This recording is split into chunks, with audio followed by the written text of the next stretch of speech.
प्रवासी मजदूर, यह मसला तमिलनाडु में भी होता है, यह मसला महाराष्ट्र में भी होता है, गुजरात में भी होता है, या यूँ कहें कि जितने भी प्रोड्यूसर स्टेट्स हैं, वहाँ पर ये अप्रवासी मज़दूरों का मामला होता रहता है। और मैं भी मानता हूँ, समाज भी मानेगा और दुनिया भी समझेगी इस बात को कि इसमें कहीं न कहीं पॉलिटिक्स इन्वॉल्व होता है। ये अप्रवासी मज़दूर ज़्यादातर स्टेट्स में वोटर भी नहीं होते हैं। वो जहाँ से आते हैं, प्रायः उनका मताधिकार वहीं होता है। लेकिन ये लोकल पॉलिटिक्स को किस तरह से इम्पैक्ट करते हैं? ये बताता हूँ, अभी बताता हूँ। देखिए, 2-3 बातें, केवल पॉलिटिक्स नहीं है जी।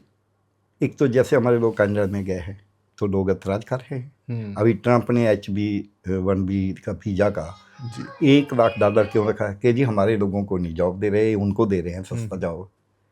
ठीक है, एक तो जॉब का तो कारण है, लेकिन प्रवास तो दुनिया में चलता है। हमारे तो गुरु नानक साहब ने बोला है, नक नथ खस्म हथ किरत चक्के दे, जहाँ दाने तहाँ खाने, नान का सच है। जॉब के लिए हम जगह जगह जाएंगे, जहाँ हमारा जॉब मिलेगा वहाँ ही हमने जाना है। ये हमारा रिलीजन ऐसे नहीं बोलता। हमारे तो प्रवास में सबसे पहले तो सिख लोग गए हैं, पंजाबी लोग गए हैं कनाडा में 1907 में। सो कनाडा की तो पॉपुलेशन पंजाब की सबसे ज़्यादा है।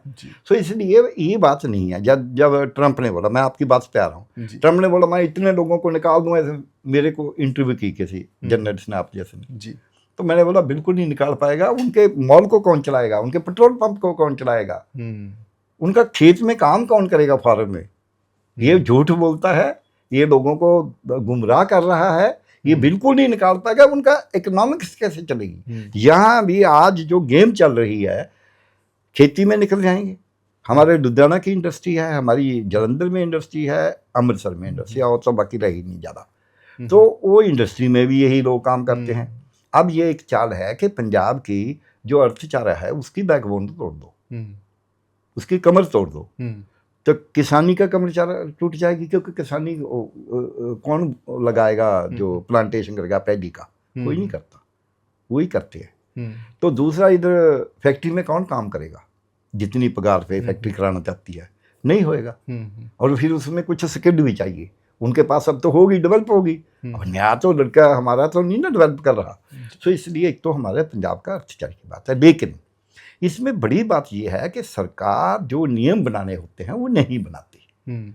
पॉलिटिक्स को कैसे इफेक्ट करी वो मैं बता देता हूँ। पॉलिटिक्स को इफेक्ट पहले इन्होंने हमारी डेमोग्राफी बदल दिया। एक जिम्मेवार लोगों ने हमें बताया कि हमने ये डेमोग्राफी बदल दी। अच्छा, इसका मतलब ये कॉन्शियसली बताए गए हैं। अब क्या हुआ है, अब जो SIR है उसमें गणेश कुमार ने बोल दिया कि जो जहां है वहां वोट बनेगा। हमारे लॉ में जो जनप्रतिनिधि कानून है 1950 का, उसकी तो जो सेक्शन 16 है, सॉरी 19 है, 19 में लिखा है कि आपने 2 बातें बतानी है कि मैं 18 साल से कम नहीं हूँ, मैं अक्सर यहाँ रहने वाला हूँ। अक्सर रहने वाले की डेफिनेशन 20 में दी है। अच्छा। लेकिन वो बोलता नहीं जहाँ आप हैं जहाँ फिर वोट बनाने का।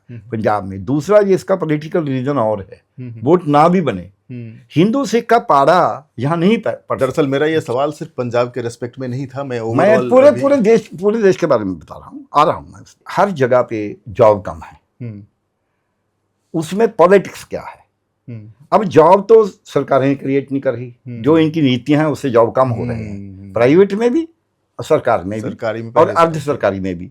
सरकार और अर्ध सरकार में तो खत्म ही कर रहे हैं। ठीक है, अब इनकी नीतियां हैं, अब उस जॉब से लोग तंग होते हैं, तो फिर ये बताते हैं ये प्रवासी आपकी जॉब छीन रहे हैं। अच्छा। ये रिजर्वेशन वाले छीन रहे हैं। अच्छा। इसलिए उनके प्रति, रिजर्वेशन के प्रति और प्रवासियों के प्रति घृणा पैदा होती है। अच्छा। वो प्रवासी चाहे तमिल में हो, चाहे वो गुजरात में हो, चाहे वो उड़ीसा में हो, चाहे वो असम में हो, चाहे पंजाब में हो, चाहे हरियाणा में हो, हिमाचल में हो, मध्य प्रदेश में हो, राजस्थान में, कहीं भी हो। एक पर्सनल क्वेश्चन पूछ लेता हूँ, 2 साल बाद पंजाब में भी चुनाव होंगे, आप चुनाव लड़ेंगे?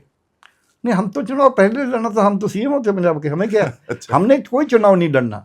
देखिए, मेरे को एक दिन रात को जुगा दिया 12 बजे कि जी आप बस हाँ करो, टिकट देना है। अच्छा। मैंने बोला आपने कहाँ मेरे को ढूंढ लिया। मेरे को बोले आपने कोई औहदा लेंगे? नहीं लूँगा। अच्छा। मैं तो अपना कर दिया जो करना था। ठीक है ना, मैं चुनाव लड़ना है, लेकिन मेरे को ऐसे मालूम है जैसे हम बीमारी को कैसे दूर करते हैं, मेरी साइंस सिखाती है। तो हम एक टीका लगाते हैं, वो टीका उसी बीमारी का होता है। अच्छा। चाहे भले ही वो चेचक का हो, भले ही वो कोरोना का हो, भले ही वो जो है काला पीलिया जिसको होता है हेपेटाइटिस का हो, भले ही वो मीजल का हो, वो हम टीका लगाते हैं उसी बीमारी का। तो इसलिए आप चोन तो मैं नहीं लड़ूँ, उसी बीमारी का टीका इनको लगाते रहना है ताकि ये सचेत रहें, जागते रहें। सियासतदान को अब कोई आलोचना करने को तैयार नहीं है, क्योंकि आलोचना का मोल देना पड़ता है। आपने सवाल किया था मेरे को, वो मोल मैं हर रोज देता हूँ।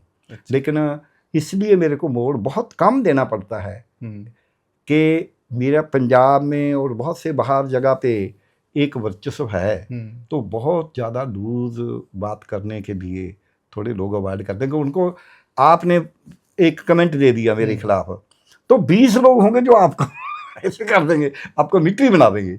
सो इसलिए मेरे को तो, मैं तो पढ़ता भी नहीं कमेंट, कभी कभी मेरे सामने आ जाता है। सो इसलिए, लेकिन हर रोज़ होता है, मेरे से ये सवाल हर रोज़ पूछते हैं। मैंने बोला, एक दफ़ा मैं अभी गया हुआ था फरेजन में लेक्चर दे रहा था, तो मेरे को कहने लगे, मैंने तो पासपोर्ट ही नहीं बनाया था, 2020 में बनाया। अच्छा। क्योंकि आई डोंट बिलीव कि मेरे देश से अच्छा कोई देश है, होंगे वो, लेकिन मेरा अपनी मातृभूमि है, मैं तो उसी की सेवा करनी है। मैं जा सकता था, मेरे क्लास फेलो गए हैं, तो ऐसा अगर मैंने ऐसे ही बनाना हो तो मैं कहीं भी बना लेता जी। मैं तो बिजनेसमैन था शुरू से, मैं तो कुछ भी कर सकता था, नहीं किया। क्यों? क्योंकि मेरे को लगता है कि मेरे को जो स्कॉलरशिप मिलता था वो लोगों के खून पसीने की कमाई थी। देश अभी आज़ाद हुआ था, गरीब लोगों के पैसे से मैं पढ़ा हूँ, चाहे मेरे भले ही मेरे माँ बाप भी खर्चे, लेकिन पैसा स्कॉलरशिप तो मैं लिए ही है ना। तो अब उसका ब्याज तो मोड़ दूँ कम से कम, वो तो मैं असली मूल तो मोड़ ही नहीं सकता जी। प्रिंसिपल अमाउंट नहीं मैं मोड़ सकता इस धरती माँ की जी। तो लेकिन मैं इसका जो इंटरेस्ट है वो चुकाने की कोशिश कर रहा हूँ।